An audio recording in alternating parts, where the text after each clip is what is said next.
The second season of Solo Leveling has come to a close, and what a joy it was. Now, I wasn't sure how this second season would follow the first, and I was a bit worried that it would regress in some aspects, but it certainly did not. The second season not only lived up to the enjoyment of the first season, it set the internet ablaze from its first fight to its last. So let's talk about it. Let's talk about why I think seemingly everyone loves Solo Leveling Season 2. The biggest thing that the Solo Leveling anime has going for it is how well it understands itself. Many in anime lose sight of what makes them special and why people tune into the weekly episodes. In doing so, the audience loses interest and support slowly withers away until it is too late to save it, and the once beloved series is nothing more than a fantasy of what could have been. Now, that's not the case with Solo Leveling, at least not so far. Solo Leveling is a power fantasy first and foremost. I'd wager that most people, myself included, watch this anime for the visually impressive, hype-inducing fight sequences involving the stoic and charming main character, Sung Jin-woo. Now, this is not an anime with a huge cast of fully fleshed out characters that embark on a quest that will change the world, or a series with a web of narrative plot threads utilized to spin an intriguing mystery that will keep you on the edge of your seat. No, this series is about our main character going from zero to hero and doing so while farming the most aura possible. The first season understood this, and that's why I believe it was so successful. That and also the original source material was just wildly popular and just so appealing, but I digress. This second season builds on that understanding and delivered in every way that the audience would want and gave us a bit more than we were expecting, which made us love it even more.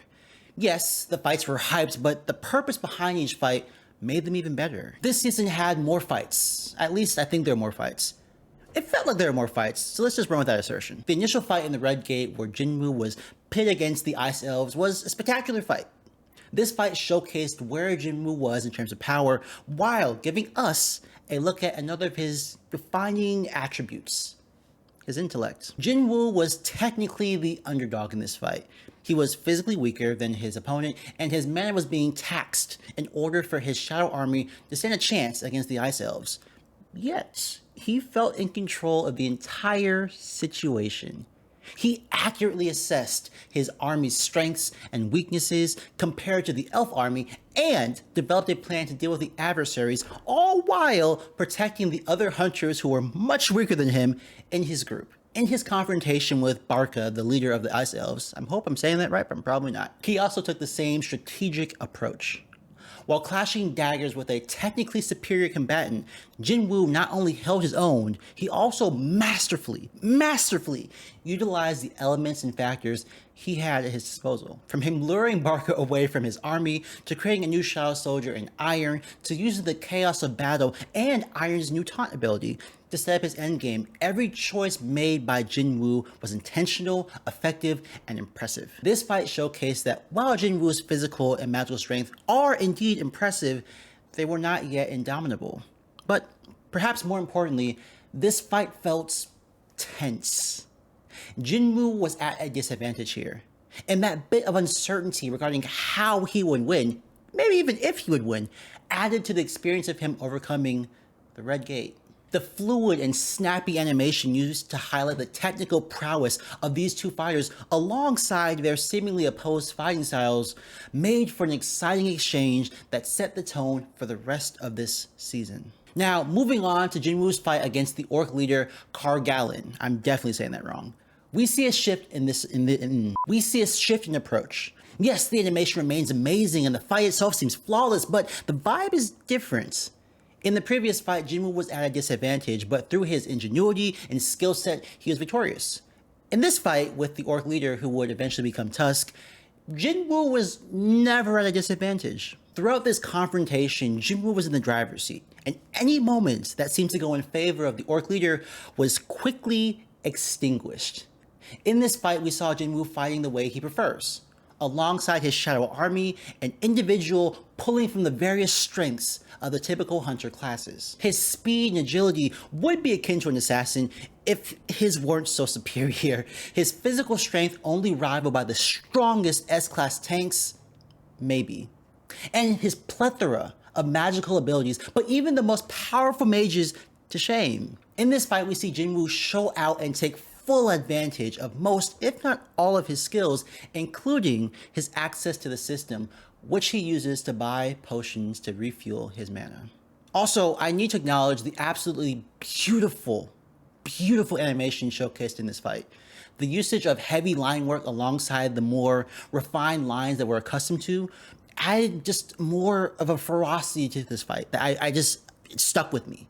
Also, Eagris's solo was peak. The camera following along as he decimated the orc army was sensational and led to that buildup of hype that was fully realized when Jinwoo reclaimed the camera's attention. Now, if the prior fight built tension by pitting Sung Jinwoo against a stronger opponent, this fight built hype and excitement by showcasing just how absolutely domineering Jinwoo can truly be. And in any power fantasy, especially one like Soul Leveling, reminders of just how imposing the main character is are needed. They're little reminders that the main character is indeed built different. One thing to note about the major fights in the second season is the way in which they're being handled. The narrative buildup feels similar across each fight, but the subsequent confrontations feel like a pendulum, swinging back and forth. When one fight leans into the uncertainty of victory for a particular situation, the next fight will be filled to the brim with an air of complete confidence that makes the previous fight's uncertainty seem unwarranted and unnecessary. This swing between uncertainty and overwhelming confidence is apparent in these first two altercations, but it becomes even more obvious in the next two fights I'll be discussing. Jinwoo's fight with the demon monarch Baran is the exact opposite of the fight with the orcs. This is the only altercation all season where Jinwoo is backed into a corner and it genuinely seems like he has no way out. Genuinely. The demon monarch not only causes Jinwoo's mana to run dry, but Sung Jinwoo also questions if he can even win this fight, which again, I don't recall this ever coming up at any other fight this season, so yeah. As the altercation unfolds, we see Jinwoo rely on his seemingly overwhelming skills, abilities, and physical traits, and yet he still almost dies. It takes some quick thinking in order to defeat the wyvern, and even after all that, the demon monarch overwhelms him. In fact, if it wasn't for his companion Isil, I wholeheartedly believe that Jinwoo would have died. In his final clash with Baran, Jinwoo is fighting by himself, without his infamous Shadow Army. He's being physically overwhelmed and he has no plans on how to win until Isil buys him a few very desperate and much needed moments to go for a Hail Mary. This struggle to survive, let alone win, had me holding my breath until it was finally finished.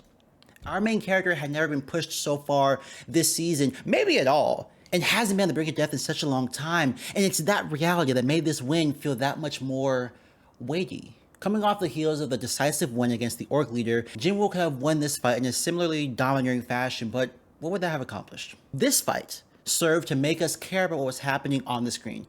Past the flashy animation and entrancing fight choreography, I was worried about Jinwoo. And how? How do you make the audience care about a character? Well, you put said character in a dire situation, and if the anime has done its job of fostering a connection between the character and the audience will respond in kind. This fight quite possibly has the most emotional pull out of all the major fights this season, which is fitting since this is the fight where Jinwoo gets all the pieces and stuff he needs to accomplish his main goal of reuniting with his mother. The last fight I'll be discussing is probably the most popular fight of the season, Jinwoo versus the Ant King Beru.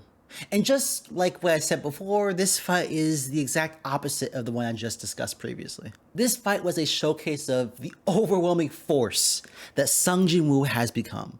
The Ant King Beru was used as a plot device, showing just how wide of a gap there existed between himself and the other S-rank hunters. Beru was powerful, indomitable, unbeatable, until Hunter Sung stepped into the picture. Now, prior to our main character's heroic entrance, not a soul that we had been introduced to could seem to hold a candle to the monster that was Beru.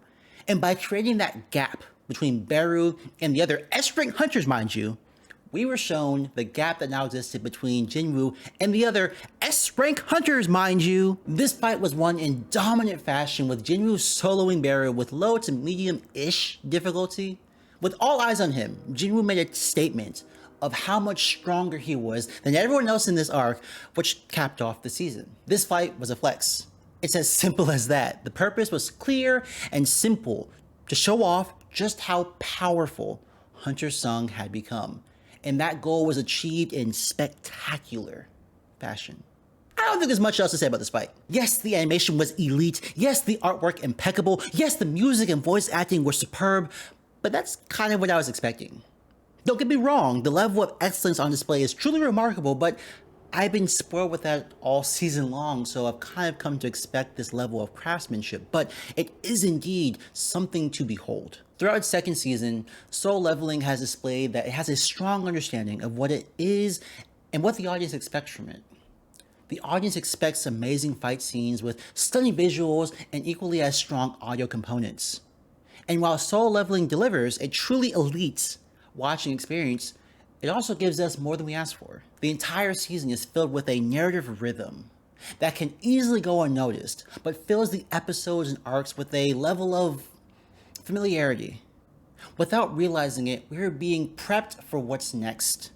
And the show built up those moments while playing into our subconscious expectations. By shifting from a fight where our main character struggles to the next one being a show of overwhelming power and dominance, we were constantly in a state of excitement and hesitancy, enthrallment and apprehension, elation and uncertainty. This masterful usage of the audience's emotions to further hit home the impact of certain moments added to this overall experience and elevated this season to new heights for the series. And it's because of the intentional crafting of the experience from start to finish, while adhering to the wants, desires, and expectations of the fans, not an easy feat, that has led to so many people loving this second season. At least, that's what I think. Since you made it to the end of this video, you're morally obligated to subscribe to the channel. Now, I don't make the rules, but I do have to enforce them, so I do apologize in advance, but I'm sure you'll like it around here. The videos are pretty good, and I think I'm a pretty cool guy, but there's some bias there. Thank you all for watching, and I'll catch you in the next video. Since you subscribed, I'll see you in the next video, so it won't be that long anyways. I'll catch you all in the next one. Thanks for watching. Bye.